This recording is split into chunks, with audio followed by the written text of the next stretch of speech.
عليه ونعوذ بالله من شرور أنفسنا ومن سيئات أعمالنا من يهده الله فلا مضل له ومن يضلل فلا هادي له ونشهد أن لا إله إلا الله وحده لا شريك له ونشهد أن سيدنا ومولانا محمدا عبده ورسوله أما بعد فقد قال الله سبحانه وتعالى في أحكم التنزيل وفي الفرقان المجيد بعد أعوذ بالله من الشيطان الرجيم بسم الله الرحمن الرحيم ولا تسبوا الذين يدعون من دون الله فيسبوا الله عدوا بغير علم رب اشرح لي صدري ويسر لي أمري واحلل عقدة من لساني يفقهوا قولي ربي زدني علما وما توفيقي إلا بالله عليه توكلت وإليه أنيب அளவற்ற அருளாளரும் நிகரற்ற அன்புடையோரும் ஆகிய எல்லாம் வல்ல அல்லாஹ்வின் திருநாமத்தால் துவங்குகிறேன். சாந்தியும் சமாதானமும் அண்ணல் பெருமானார் முஹம்மது முஸ்தபா ரசூலே கரீம் ஸல்லல்லாஹு அலைஹி வஸல்லம் அன்னவர்களின் மீதும் அன்னவர்களின் வழிவந்த உத்தம சத்திய சஹாபாக்கள், தாபிஈன்கள், தபஅத் தாபிஈன்கள், அவுலியாக்கள், ஃபதாவுகள், ஷுஹதாக்கள், சாலிஹீன்கள், நல்லோர்கள் நம் எல்லோர்களின் மீதும் அல்லாஹ்வின் அன்பும் அருளும் என்றும் நிலவட்டுமாக. கண்ணியத்துக்கும் மிகுந்த மரியாதைக்கும் உரிய அல்லாஹ் நல்லடியார்களே, பெரியவர்களே, செல்வர்களே, இஸ்லாமிய மார்க்கம் என்பது ஒரு அழகிய வாழ்வியல் முறை. இஸ்லாம் வெறுமனே வணக்க வழிபாடுகள் செய்வதை மட்டும் வலியுறுத்தி அல்லாஹுவை வணங்கினால் மட்டும் நீங்கள் சுவனத்தை அடைந்து விடலாம் என்று கூறவில்லை. மாறாக வாழ்வின் ஒவ்வொரு பொழுதிலும், வாழ்வின் ஒவ்வொரு கணத்திலும் இஸ்லாமிய நெறியின்படி வாழ்க்கையை அமைத்துக் கொள்ள வேண்டும். இஸ்லாம் என்பது வெறுமனே இபாதத் அல்ல. இஸ்லாத்தை 5 வகையாக பிரிப்பார்கள். இபாதத் வணக்க வழிபாடுகள், முஆமலாத் கொடுக்கல் வாங்கல் வியாபாரம், முஆஷராத் வாழ்க்கை நெறி, அஹ்லாக் நற்குணங்கள். இப்படி நல்ல குணங்களோடு நடப்பதும் இஸ்லாமிய மரபுகளில், இஸ்லாமிய வாழ்வியல்களில் ஒன்று. ஈமான் மட்டுமல்லாமல் அல்லாஹுவை வணங்குதல், இஸ்லாம் சொல்லக்கூடிய முறையிலே நம்முடைய வாழ்க்கையை அமைத்துக் கொள்ளுதல், கொடுக்கல் வாங்கலில், வியாபாரத்தில் இஸ்லாம் காட்டித்தரக்கூடிய ஹலால் ஹராமுடைய பேணிக்கையை மேற்கொள்ளுதல், சக மனிதர்களிடத்திலே, சக படைப்பினங்களிடத்திலே நற்குணத்தோடு நல்ல மனதோடு பழகுதல் போன்ற உயர்ந்த குணங்களை இஸ்லாமிய மார்க்கம் கற்பிக்கின்றது. அதனால்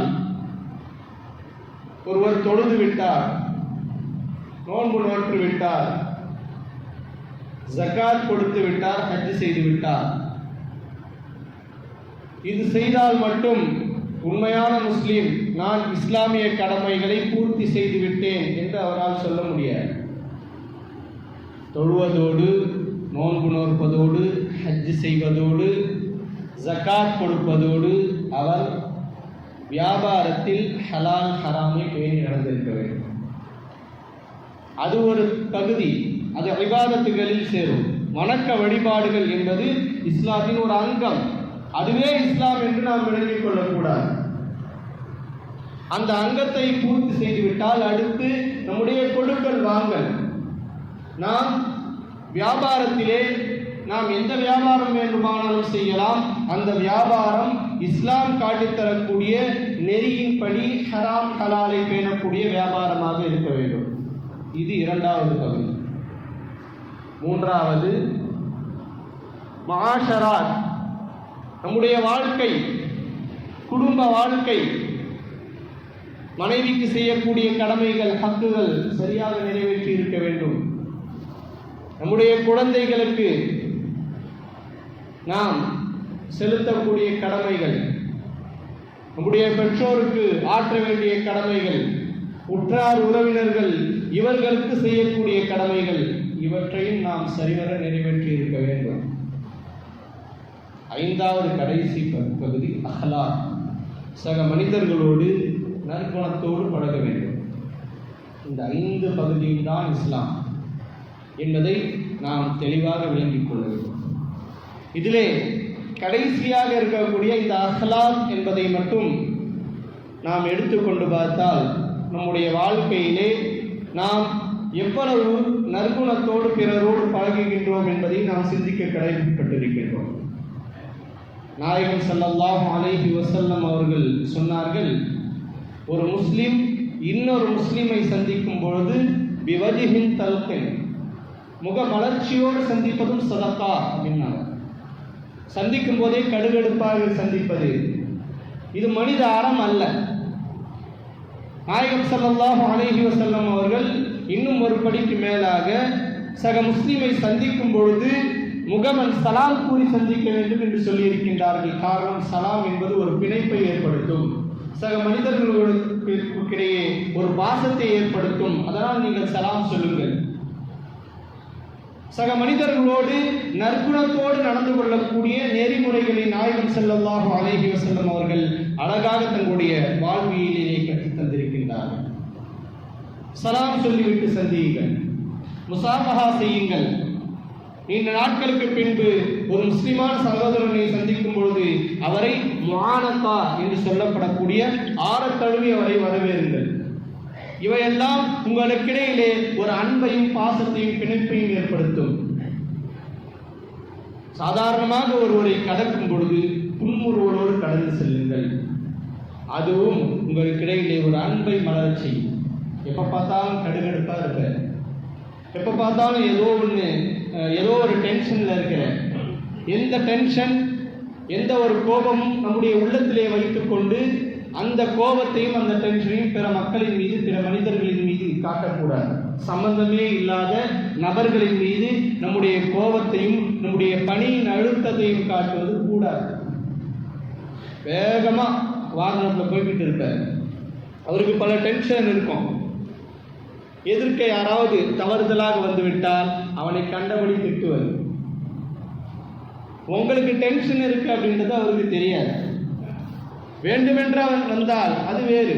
தவறுதலாக ஒருவர் வந்துவிட்டால் மன்னிப்பு கேட்கின்றார், அவரிடத்திலே கடிந்து கொள்வது. வீட்டிலே இருக்கக்கூடிய கோபத்தை நாம் பணி செய்யக்கூடிய நிறுவனத்திலே இருக்கக்கூடிய சக ஊழியர்களிடத்திலே காட்டுவது. ஆசிரியர் மாணவரிடத்திலே தனக்குள்ள கோபத்தை காட்டுவது. பெற்றோர்கள் குழந்தைகளுக்கு இடத்திலே தங்களுக்கிடையிலே உள்ள அழுத்தத்தை காட்டுவது. இந்த முறையற்ற வாழ்வியலை இஸ்லாமிய மார்க்கம் தடுக்கின்றது. உங்களிடத்திலே இருக்கக்கூடிய சோகங்கள், உங்களுடைய உள்ளத்திலே இருக்கக்கூடிய கோபதாகங்கள், அதை உங்களுக்குள்ளே வைத்துக்கொண்டு சம்பந்தமே இல்லாத மனிதர்களிடத்திலே அதை காட்டாதீர்கள். நீங்கள் சக மனிதர்களை சந்திக்கும் பொழுது புன்முறுவலோடு சந்தியுங்கள். அதுவும் ஒரு சதகா என்று கண்மணி நாயகம் ஸல்லல்லாஹு அலைஹி வஸல்லம் அவர்கள் சொல்லிக் கொடுத்தார்கள்.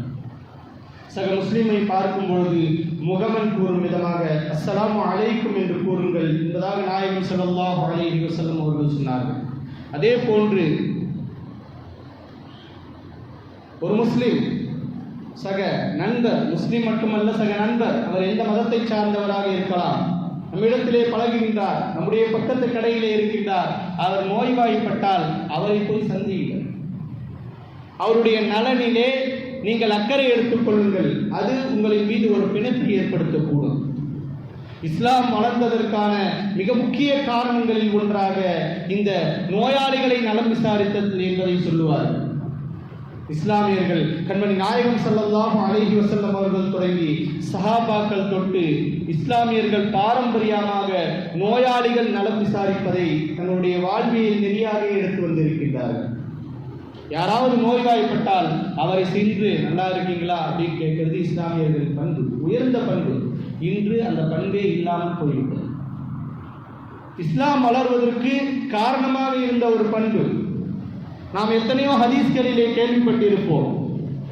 ஒரு வயதான மூதாட்டி கண்மணி நாயகம் ஸல்லல்லாஹு அலைஹி வஸல்லம் அவர்கள் அந்த தெருவழியாக போகும்பொழுது குப்பையை கொட்டுவார்கள். நாகூர் ஹனீஃபா பாட்டில் கூட அது பாடியிருக்காரு. குப்பையை கொட்ட அந்த வயதான மூதாட்டி, ஹதீஸ்களில் வரக்கூடிய ஆதாரபூர்வமான சம்பவம். குப்பையை கொட்டிக்கிட்டே இருந்துச்சு. ஒரு நாள் பார்க்குறாங்க, நபி ஸல்லல்லாஹு அலைஹி வஸல்லம் அவர்கள் மீது குப்பை கொட்டப்படவில்லை. விசாரிக்கிறாங்க, ஒரு வயசான பொம்பளை வந்து என் மேலே குப்பையை கொட்டிக்கிட்டு இருப்பாங்க. அந்த பொம்பளைக்கு என்ன ஆச்சு அப்படின்னு இல்லை, அந்த பொம்பளை அந்த வயதான மூதாட்டி அந்த கிழவி நோய்வாய்ப்பட்டு இருக்கிறாங்க. உடனே நபி ஸல்லல்லாஹு அலைஹி வஸல்லம் அவர்கள் அந்த பெண்ணை நலம் விசாரிப்பதற்காக செல்கின்றார்கள். நபி ஸல்லல்லாஹு அலைஹி வஸல்லம் அவர்களின் வருகையை பார்த்த அந்த கிழவி கூனி குறுகி போய்விடுகின்றார். நாம் எவ்வளவு தொந்தரவு கொடுத்தோம், எவ்வளவு இடையூறு செய்தோம்.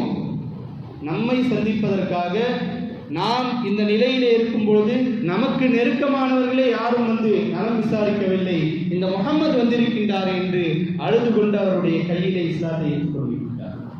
இப்படி நபி ஸல்லல்லாஹு அலைஹி வஸல்லம் அவர்கள் நலம் விசாரித்ததன் காரணமாக இஸ்லாத்தை ஏற்றவர்கள் ஏராளம். இயாதத்துல் மரீத், நோயாளிகளை நலம் விசாரித்தல் என்பது இஸ்லாத்தின் மிக முக்கிய பண்பு. இன்னைக்கு அதை யார் யாரோ கையில் எடுத்தாங்க. நாம் கற்றுக் கொடுத்த இந்த பண்பு நம்மிடத்திலே குறைந்து விட்டது, இல்லாமல் போய்விட்டது. கிறிஸ்துவ மதத்தவர்கள் அதை கையில் எடுத்துக் கொள்கின்றார்கள்.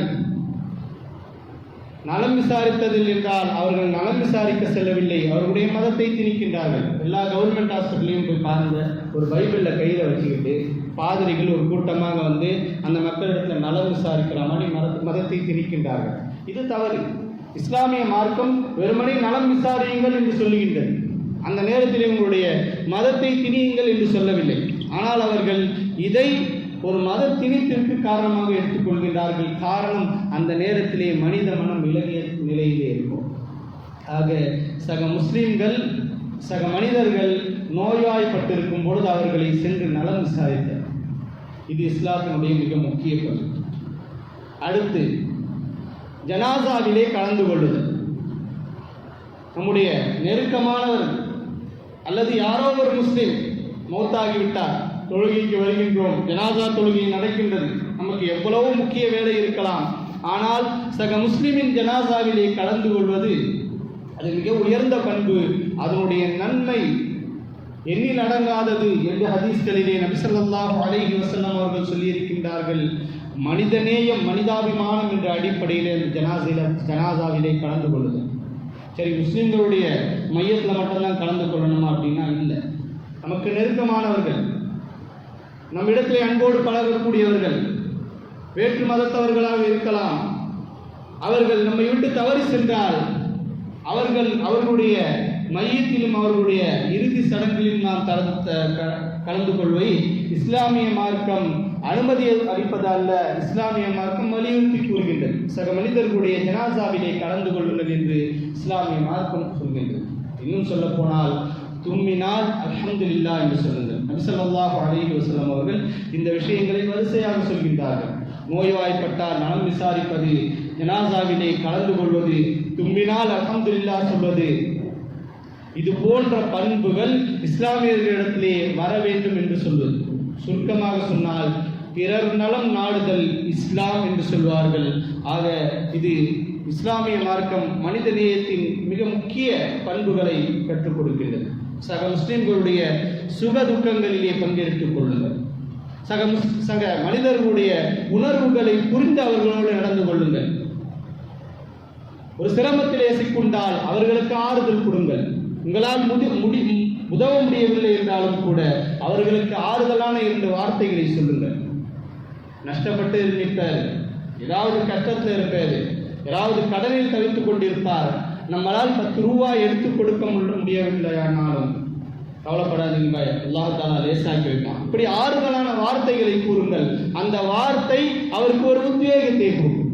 இதுதான் இஸ்லாமிய மார்க்கம் சொல்கின்றது. சிரமத்தில் இருக்கவங்க கிட்ட போயிட்டு நாம் வேதனைப்படுத்தும் விதமாக, நான் அப்போவே சொன்னேன்னு கேட்டீங்களா, ஏன் இந்த மாதிரிலாம் செஞ்சீங்க அப்படின்ட்டு அவருடைய மனதை நோகடிக்கும் விதமாக நடந்து கொள்ளக்கூடாது. அவர்களுக்கு ஆறுதலாக இருக்க வேண்டும். மற்றவர்களின் உணர்வுகளை புரிந்து நடக்கக்கூடிய ஒரு மிக உயர்ந்த பண்பை இஸ்லாமிய மார்க்கம் நமக்கு கற்றுக் கொடுக்கின்றது. நம்முடைய குடும்பத்திலிருந்து நாம் ஆரம்பிக்க வேண்டும். நம்முடைய மனைவியின் உணர்வுகளை நாம் புரிந்து கொள்ள வேண்டும். நம்முடைய பெற்றோர்களின் உணர்வுகள், நம்முடைய குழந்தைகள் நம்மிடத்திலே எப்படி பழகுகின்றார்கள் என்பதை நாம் உணர்ந்து நடந்து கொள்ள வேண்டும். நன்னெறிகளை போதிக்க வேண்டும். நல்ல ஒழுக்கங்களை அவர்களுக்கு பயிற்றுக் கொடுக்க வேண்டும். அதே நேரத்தில் அவர்களுடைய உணர்வுகளை புரிந்து அவர்களோடு நடந்து கொள்ள வேண்டும். நபி ஸல்லல்லாஹு அலைஹி வஸல்லம் அவர்கள் மனைவி மக்களோடு எப்படி சிறந்த கணவராக நடந்து கொண்டார்கள். அன்னை ஆயிஷா ரலியல்லாஹு அன்ஹா அவர்கள் சொல்கின்றார்கள், எங்களுடைய கணவன் முஹம்மது ஸல்லல்லாஹு அலைஹி வஸல்லம் அவர்கள் எங்களுடைய வீட்டுக்கு வந்தால் மகிழ்ச்சியாக இருக்கும். வெளியே இருக்கிறத விட நபி ஸல்லல்லாஹு அலைஹி வஸல்லம் அவர்கள் எங்களுடைய வீட்டில் இருப்பதை நாங்கள் விரும்புவோம்.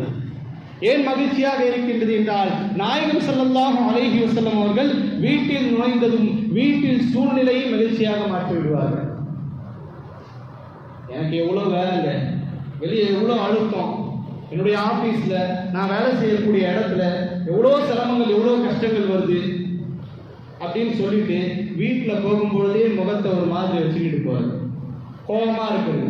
குழந்தைங்க வந்தால் குழந்தைகளை விரட்டுறது, உடனே போய் படுக்கிறது, இல்லை செல்போனை பார்க்கறது. இப்படி வீட்டில் உள்ளவர்களோடு எந்த விதமான நேரத்தையும் செலவிடாமல் நம்முடைய வாழ்க்கை இப்படியே கழிகின்றது. நபி ஸல்லல்லாஹு அலைஹி வஸல்லம் அவர்களுக்கு இல்லாத பொறுப்புகளா?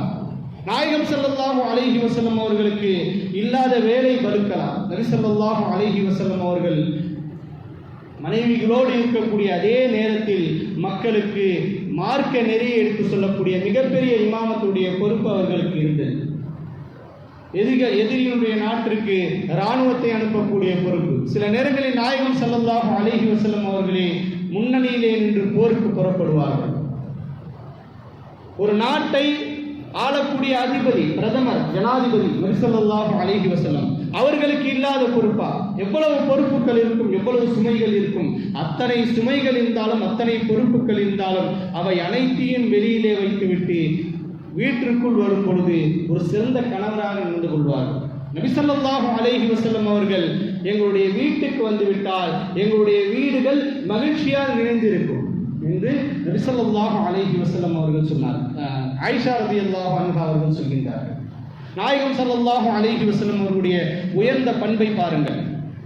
மனைவிக்கு கொடுக்கக்கூடிய அந்த உரிமைகளை, குழந்தைகளை சிறந்த முறையிலே வளர்க்கக்கூடிய நெறிகளை நாயகம் ஸல்லல்லாஹு அலைஹி வஸல்லம் அவர்கள் நமக்கு வழங்கினார்கள். அவர்களுடைய உணர்வுகளை புரிந்து நடந்து கொண்டார்கள். நாயகம் ஸல்லல்லாஹு அலைஹி வஸல்லம் அவர்கள் எங்களுடைய வீட்டுக்கு வந்தால் வீட்டினுடைய அவர்களுடைய வேலையை அவர்களே செய்து கொள்வார்கள். நபி ஸல்லல்லாஹு அலைஹி வஸல்லம் அவங்க எப்போ வீட்டுக்கு வந்தானோ அவங்க வேலையை அவங்களே செஞ்சிருப்பாங்க. இது நாயகம் ஸல்லல்லாஹு அலைஹி வஸல்லம் அவர்களிடத்திலே இருந்த உயர்ந்த பண்பு. இன்னைக்கு நாம் கை கழுவுன தட்டை கூட எடுத்து அந்த பக்கம் வைக்க மாட்டோம். ஆனால் நாயகம் ஸல்லல்லாஹு அலைஹி வஸல்லம் அவர்கள் தங்களுடைய வேலைகளை தாங்களே செய்து கொள்வார்கள். இன்னும் சொல்ல போனால் சமையல் போன்ற விஷயங்களில் எங்களுக்கு நாயகம் ஸல்லல்லாஹு அலைஹி வஸல்லம் அவர்கள் ஒத்தாசையாக இருப்பார்கள் என்பதாக அன்னை ஆயிஷா ரலியல்லாஹு அன்ஹா அவர்கள் சொல்கின்றார்கள். நபி ஸல்லல்லாஹு அலைஹி வஸல்லம் அவர்களின் மிக உயர்ந்த பண்புகளில் 2, நபி ஸல்லல்லாஹு அலைஹி வஸல்லம் அவர்கள் எந்த மனைவியும் திட்டியது கிடையாது, கோபமாக திட்டியது கிடையாது. 2வது, எந்த மனைவியும் நாயகம் ஸல்லல்லாஹு அலைஹி வஸல்லம் அவர்கள் கை நீட்டி அடித்தது கிடையாது. நீங்கள் எத்தனை பேர் மனைவியை நாம் சாதாரணமாக அடித்து விடுகிறோம். நபி ஸல்லல்லாஹு அலைஹி வஸல்லம் அவர்கள் தங்களுடைய மனைவியை திட்டியதும் கிடையாது, அடித்ததும் கிடையாது. நிறைய பேர் நினைக்கிறது தெரியுது, நாங்களாம் அடிக்கிறோம் அப்படின்ட்டு. அது நடக்கக்கூடியது தான். சில வீட்டில் வந்து அங்கேருந்து வருது, ரிட்டர்ன் இங்கேருந்து போகல, நாம் 1 கொடுத்தாங்க 10 வருது, அடிக்கிறதுக்கெல்லாம் எங்கே இருக்கிறது அப்படின்னு கேட்குற மாதிரி நினைக்கிற மாதிரி தெரியுது. இருந்தாலும் நாயகம் ஸல்லல்லாஹு அலைஹி வஸல்லம் அவர்கள் உயர்ந்த பண்பாளராக இருந்தார்கள். ஒரு ஈதுடைய தினத்தில் நபி ஸல்லல்லாஹு அலைஹி வஸல்லம் அவர்கள் வெளியிலே நிற்கின்றார்கள். அங்கு சில இந்த நீக்ரோஸ் சொல்லக்கூடிய அந்த எத்தியோப்பியா நாட்டியவர்கள் தப்ஸ் அடித்து கொண்டு அந்த கொண்டாட்டமான ஒரு மனநிலையிலே இருக்கின்றார்கள். நபி ஸல்லல்லாஹு அலைஹி வஸல்லம் அவர்கள் தெருவின் வாசலிலே நின்று பார்க்கின்றார்கள். அன்னை ஆயிஷா ரலியல்லாஹு அன்ஹா அவர்கள் பின்னாளில் நிற்கின்றார்கள். பெண்கள் கோஷாவாக இருக்க வேண்டும், பர்தாவான முறையில் இருக்க வேண்டும். அதனால் பின்னால் நின்று அவர்களுக்கு தெரியவில்லை. அப்பொழுது நபி ஸல்லல்லாஹு அலைஹி வஸல்லம் அவர்கள் கேட்கின்றார்கள், தஷ்தஹீன தந்துரி, ஆயிஷாவே நீ இந்த நிகழ்ச்சியை பார்ப்பதற்கு விரும்புகிறாய் என்று கேட்கும் பொழுது ஆமாம் என்று ஆயிஷா ரலியல்லாஹு அன்ஹா அவர்கள் சொல்கின்றார்கள். தூனக்கும் எவனை அர்பிதா அப்படின்னு என்று சொல்லி நபி ஸல்லல்லாஹு அலைஹி வஸல்லம் அவர்கள் அன்னை ஆயிஷா ரலியல்லாஹு அன்ஹா அவர்கள் பார்ப்பதற்கு ஏதுவாக தங்களுடைய தோள்பட்டையை இறக்குகின்றார்கள். ஆயிஷா ரலியல்லாஹு அன்ஹா அவர்கள் அண்ணலம் பெருமானார் ஸல்லல்லாஹு அலைஹி வஸல்லம் அவர்களுடைய தோள்பட்டையில் தங்களுடைய முகத்தை வைத்து அந்த காட்சிகளை பார்க்கின்றார்கள். அவர்கள் போதும் என்று சலிப்படையும் வரை நபி ஸல்லல்லாஹு அலைஹி வஸல்லம் அவர்கள் அந்த காட்சிகளை பார்ப்பதற்கு அனுமதித்துவிட்டு நபி ஸல்லல்லாஹு அலைஹி வஸல்லம் அவர்களிடத்தில் ஆயிஷா ரலியல்லாஹு அன்ஹா அவர்கள் சொல்கின்றார்கள், முஹம்மதின் நாயகமே நான் பார்த்து விட்டேன், போதும் என்று சொல்கின்றார். இன்னைக்கு நாம் நம்முடைய வீட்டினரோடு குடும்பத்தோடு எவ்வளவு நேரத்தை செலவழிக்கின்றோம். அவர்களுடைய உணர்வுகளை புரிந்து நடந்து கொள்ள வேண்டும் என்று நபி ஸல்லல்லாஹு அலைஹி வஸல்லம் அவர்கள் கூறியிருக்கின்றார்கள். மனைவி மக்களை வெளியிலே அழைத்து செல்வது, அவர்களுக்கு விருப்பமானவற்றை வாங்கி கொடுப்பதும் இஸ்லாம் காட்டித்தரக்கூடிய வழிமுறையாக இருக்கின்றது என்பதை நாம் உணர்ந்து கொள்ள வேண்டும். நாயகம் ஸல்லல்லாஹு அலைஹி வஸல்லம் அவர்கள் மனைவி மக்களோடு சிறந்த கணவராக நடந்து கொண்டார்கள். குழந்தைகளோடு நாயகம் ஸல்லல்லாஹு அலைஹி வஸல்லம் அவர்கள் எப்படி நடந்து கொண்டார்கள் என்று பல ஹதீஸ்களிலே நாம் காணுகின்றோம். இன்னைக்கு குழந்தைங்க கிட்ட நாம பேசுறதே இல்லை, விரட்டை அடிக்கிறோம். அல்லது குழந்தைகள் பாசமாக நம்ம இடத்திலே ஓடி வந்தால் அவர்களிடத்தில் ஒரு செல்போனை கொடுத்தாங்க. அந்த குழந்தை நம்மோடு எப்படி ஒட்டும், நம்முடைய பாசம் எப்படி தெரியும்? அப்படி வளர்ற குழந்தைங்கன்னா நாளைக்கு நம் பேச்சை கேட்காம தாண்டோண்டித்தனமாக எப்படியோ அவர்களுடைய வாழ்க்கை சென்று விடுகின்றது. எனவே குழந்தைகளோடு நாம் அரவணைப்பாக இருக்க வேண்டும். நாயகம் ஸல்லல்லாஹு அலைஹி வஸல்லம் அவர்கள் குழந்தைகளோடு அரவணைப்பாகவும் அழகாகவும் நடந்து கொள்வார்கள். நபி ஸல்லல்லாஹு அலைஹி வஸல்லம் அவர்கள் தொழுகும் பொழுது அவர்களின் பேர குழந்தைகளாக இருந்த ஹசன் ஹுசைன் ரலியல்லாஹு அன்ஹுமா இருவரும் அவர்களுடைய மேலே ஏறி விளையாடுவார்கள். ஏன விளையாட்டுன்னு சொல்லுவாங்களா, அது மாதிரி நபி ஸல்லல்லாஹு அலைஹி வஸல்லம் அவர்கள் சஜிதாவில் செல்லும் போது அவர்களுடைய தோள்பட்டையிலே ஏறி அமர்ந்து கொள்வார்கள். நாயகம் ஸல்லல்லாஹு அலைஹி வஸல்லம் அவர்கள் அந்த குழந்தைகள் இறங்கும் வரை, அவர்களுடைய விளையாட்டை முடிக்கும் வரை சஜிதாவிலே இருப்பார்கள். சனியனை போ அப்படின்னு தட்டி விடுகிறேன். நாம் என்ன செய்வோம், சனியனை போ, ஓதும் போது தான் தொழுவும் போது தான் வந்து நிற்கும் அப்படின்னு சொல்லுவோம். ஆனால் நாயகம் ஸல்லல்லாஹு அலைஹி வஸல்லம் அவர்கள் சஜிதாவிலே இருக்கும் பொழுது குழந்தைகள் விளையாடினாலும் கூட நபி ஸல்லல்லாஹு அலைஹி வஸல்லம் அவர்கள் அந்த குழந்தைகளை விரட்ட மாட்டார்கள். அவர்களோடு அன்போடு பழகுவார்கள். அந்த குழந்தைகள் விளையாடி முடிக்கும் வரை சஜிதாவிலே இருப்பார்கள். 1 மணி நேரம் ஆனாலும் சரி சஜிதாவிலே இருப்பாங்க. அந்த குழந்தைகள் விளையாடட்டும், அந்த குழந்தைகளின் விளையாட்டை கெடுக்க வேண்டாம் என்று நபி ஸல்லல்லாஹு அலைஹி வஸல்லம் அவர்கள் நினைப்பார்கள். ஒரு ஹதீஸ்ல வருது, இப்னு அப்பாஸ் ரலியல்லாஹு அன்ஹு அவர்களின் பிள்ளைகள் அப்துல்லா, உபைதுல்லா, கசீர் ஆகிய மூவரையும் நாயகம் ஸல்லல்லாஹு அலைஹி வஸல்லம் அவர்கள் அழைக்கின்றார்கள். அழைத்து ஓட்ட பந்தயம் வைக்கின்றார்கள். மன் சபக இலைய பலகு கதா கதா, யார் வேகமாக என்னை ஃபஸ்ட்டு தொடுறீங்களோ அவங்களுக்கு நான் என்ன பரிசு தருவேன் அப்படின்ட்டு நபி ஸல்லல்லாஹு அலைஹி வஸல்லம் அவர்கள் நின்று கொள்கின்றார். அந்த 3 பேர் போட்டி போட்டு நபி ஸல்லல்லாஹு அலைஹி வஸல்லம் அவர்களிடத்திலே வேகமாக தொட்டு நபி ஸல்லல்லாஹு அலைஹி வஸல்லம் அவர்கள் மேலே ஏறி விளையாட நாயகம் ஸல்லல்லாஹு அலைஹி வஸல்லம் அவர்கள் அனுமதித்தார்கள். நாமெல்லாம் போற்றி புகழ்கின்றோம், உலகத் தலைவர், அவங்களுக்கு இல்லாத பொறுப்பே இல்லை. உம்மத்தின் நாயகம் ஸல்லல்லாஹு அலைஹி வஸல்லம் ஆற்றிய சேவைகள் எவ்வளவு! இவை அனைத்தையும் விடையும் நாயகம் ஸல்லல்லாஹு அலைஹி வஸல்லம் அவர்கள் குடும்பத்திற்கு நேரம் ஒதுக்கி இருக்கின்றார்கள். குழந்தைகளிடத்திலே அன்போடு பழகி இருக்கின்றார்கள். நாயகம் ஸல்லல்லாஹு அலைஹி வஸல்லம் அவர்கள் ஒரு குழந்தையை தூக்கி முத்தம் கொடுக்கின்றார். ஒரு சஹாபி, ஒரு மனிதர் கேட்கின்றார், நாயகமே நீங்கள் குழந்தைங்களுக்கு முத்தம் கொடுப்பீங்களா அப்படின்னு. ஆமாம், முத்தம் கொடுப்பேன். குழந்தைகளுக்கு முத்தம் கொடுக்கிறது நல்ல விஷயந்தானே, நன்மையான விஷயந்தானே அப்படின்னு சொல்லும்போது அந்த நபர் சொல்கின்றார், எனக்கு 10 குழந்தைகள் இருக்காங்க, இதுவரைக்கும் ஒரு குழந்தை கூட நான் முத்தமிட்டதில்லை. அல்லாஹு தஆலா உன்னுடைய உள்ளத்தில் இருந்து கருணையும் அன்பையும் எடுத்து விட்டால் நான் என்ன செய்யறது? என்னுடைய உள்ளத்தில் அன்பு இருக்குது, கருணை இருக்குது, குழந்தைங்களுக்கு பார்த்தா முத்தம் கொடுக்கணும், குழந்தைகளை கொஞ்சணும் அப்படின்ற ஒரு அன்பை அல்லாஹு தஆலா என்னுடைய உள்ளத்திலே போட்டு இருக்கின்றான். நான் குழந்தைகளை கொஞ்சுகின்றேன் என்பதாக அந்த தோழர் இடத்திலே, அந்த நபரிடத்திலே நபி ஸல்லல்லாஹு அலைஹி வஸல்லம் அவர்கள் சொன்னார்கள். நாயகம் ஸல்லல்லாஹு அலைஹி வஸல்லம் அவர்கள் உறவினர்களோடு சேர்ந்து வாழ்ந்தார்கள். நபி ஸல்லல்லாஹு அலைஹி வஸல்லம் அவர்களுக்கு மிகவும் தொந்தரவு கொடுத்தவர்கள் தான் மக்கத்து காஃபிர்கள். அனைவரும் நாயகம் ஸல்லல்லாஹு அலைஹி வஸல்லம் அவர்களுடைய உறவினர்கள். மக்காவில் இருக்கக்கூடிய குறைஷிகள் அனைவரும் நபி ஸல்லல்லாஹு அலைஹி வஸல்லம் அவர்களுடைய குடும்பத்தினர், உறவினர்கள். அவர்கள் தான் நாயகம் ஸல்லல்லாஹு அலைஹி வஸல்லம் அவர்களுக்கு சொல்லொன்னா துன்புகளை கொடுத்தார்கள். நபி ஸல்லல்லாஹு அலைஹி வஸல்லம் அவர்கள் மக்கா வெற்றியடைந்து மக்காவின் உள்ளே வரும்பொழுது சஹாபாக்கள் எல்லாம் பழிவாங்க துடித்துக் கொண்டிருக்கின்றார்கள். நாயகம் ஸல்லல்லாஹு அலைஹி வஸல்லம் அவர்கள் சொல்கின்றார்கள், இன்று நாம் அவர்களை பழிவாங்கக்கூடிய நாள் அல்ல, இன்று அவர்களுக்கு நாம் மன்னிப்பு வழங்கக்கூடிய நாள். மக்காவிலே இருக்கக்கூடிய அனைவரும் என்னுடைய உறவினர்கள், அவர்களை விட்டுவிடுங்கள் என்பதாக கண்மணி நாயகம் ஸல்லல்லாஹு அலைஹி வஸல்லம் அவர்கள் அந்த தோழர்களிடத்திலே சொன்னார்கள் என்பதாக பதிவு செய்யப்படுகின்றது. குறிப்பாக அபூ ஜஹலின் மகனார் இக்ரிமா நபி ஸல்லல்லாஹு அலைஹி வஸல்லம் அவர்கள் மக்காவிற்கு வருகிறார்கள் என்பதன் காரணமாக அவர் மக்காவை விட்டு ஓடினார். அபூ ஜஹலின் மகனாக இருக்கின்றார். நாயகம் ஸல்லல்லாஹு அலைஹி வஸல்லம் அவர்கள் வந்தால் என்னை பழிவாங்கி விடுவார்கள் என்று பயந்து அவர் மக்காவை விட்டு ஓடிவிடுகின்றார். நபி ஸல்லல்லாஹு அலைஹி வஸல்லம் அவர்களிடத்திலே இஸ்லாத்தை ஏற்றுக்கொண்ட இக்ரிமாவின் மனைவி அவர்கள் சென்று இக்ரிமாவை அழைத்து வருகின்றார்கள். நாயகம் ஸல்லல்லாஹு அலைஹி வஸல்லம் அவர்கள் சொல்கின்றார்கள், அபூ ஜஹலின் மகனார் இக்ரிமா இஸ்லாத்தை ஏற்றுக்கொள்வதற்காக மக்காவிற்கு வருகின்றார், அவரை யாரும் எதுவும் சொல்லக்கூடாது. குறிப்பாக அவருடைய தந்தையை அபூ ஜஹலை திட்டக்கூடாது.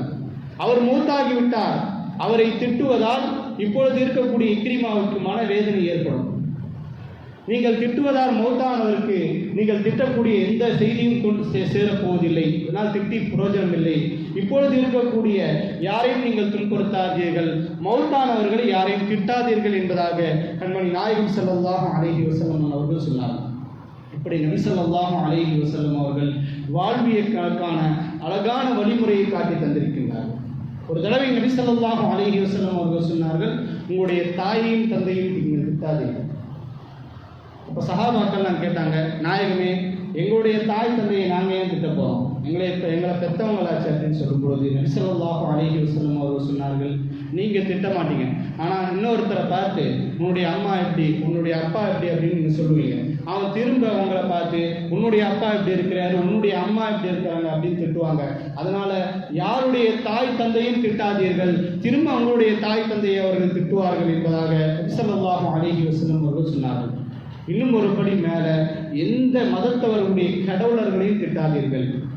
உங்கள் சாமி பொய், எங்கள் அல்லாஹ் தான் உண்மை, உங்கள் இதெல்லாம் சிலை, எங்கள் அல்லாஹ் தான் உண்மை அப்படின்ட்டு எந்த மதத்தவர்களுடைய கடவுளையும் அவர்களுடைய மனம் புண்படும் விதமாக திட்டாதீர்கள். நீங்கள் சத்திய கொள்கையில் இருந்தாலும் கூட அடுத்த மதத்தவர்களினுடைய உணர்வை நீங்கள் புண்படுத்தாதீர்கள் என்பதாக நபி ஸல்லல்லாஹு அலைஹி வஸல்லம் அவர்கள் சொன்னார்கள். காரணம் என்னவென்றால், அவர்களுடைய மதத்தினுடைய கடவுளர்களை திட்டினால் அவர்கள் உண்மையானதாக இருக்கக்கூடிய அல்லாஹ்வை திட்டுவார்கள் என்பதாக நபி ஸல்லல்லாஹு அலைஹி வஸல்லம் அவர்கள் இது போன்ற போக்கை தடுத்தார்கள். நாயகம் ஸல்லல்லாஹு அலைஹி வஸல்லம் அவர்கள் சொல்லித்தந்த முறை நம்முடைய